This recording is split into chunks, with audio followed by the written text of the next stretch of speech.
Meron pa ako nakita, billing 100,000, sinagot 8,000.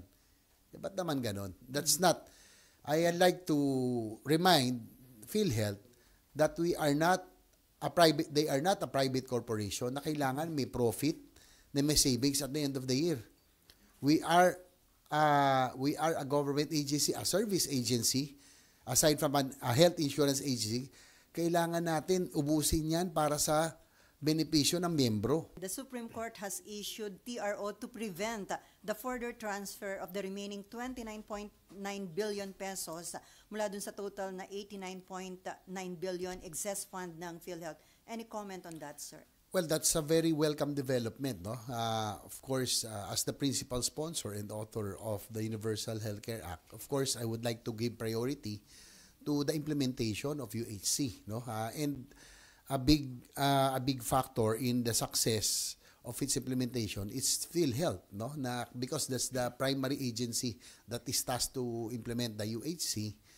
And ang ano rito kasi, ang naging controversial tong 89 billion na that was declared as an excess funds, although nandun kasi sa GAA that the Department of Finance may tap excess funds of GOCCs and other agencies for other priority programs. But for me, it's already it's in the law that the funds should be used solely for the benefit of the members, which is ang ibig sabihin, lahat ng Pilipino ngayon ay considered na member, so dapat unahin muna ang benefits sa members and to cover, no, the expenses and the medical needs of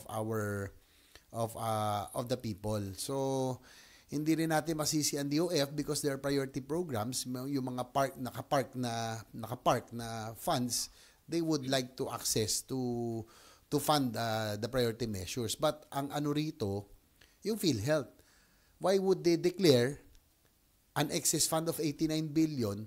Ngayon po, ang dami pa rin nahihirapan sa medical bills, di ba? While people are still struggling to pay the medical expenses, there are still hospitals that haven't been paid. Yung premium natin, no? Hopefully, when we pass the UHC amendment, we will be able to adjust it to a lower rate para naman maka-recover tayo because of the pandemic.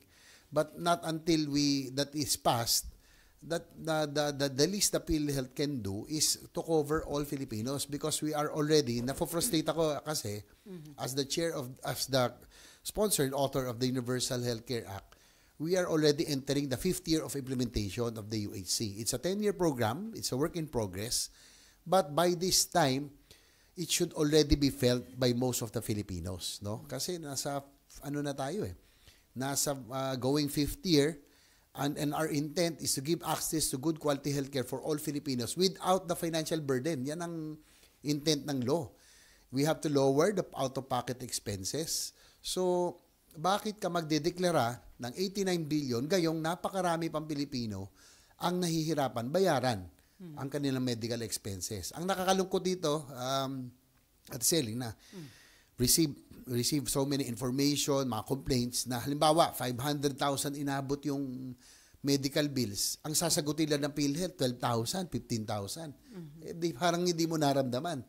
Kung sinagot man lang 30%, 40% o even 50%, ang laking bagay sana nun.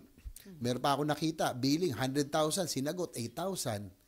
Ba't naman ganon? That's not, I like to remind PhilHealth that they are not a private corporation na kailangan may profit, na may savings at the end of the year. We are a government agency, a service agency, aside from a health insurance agency.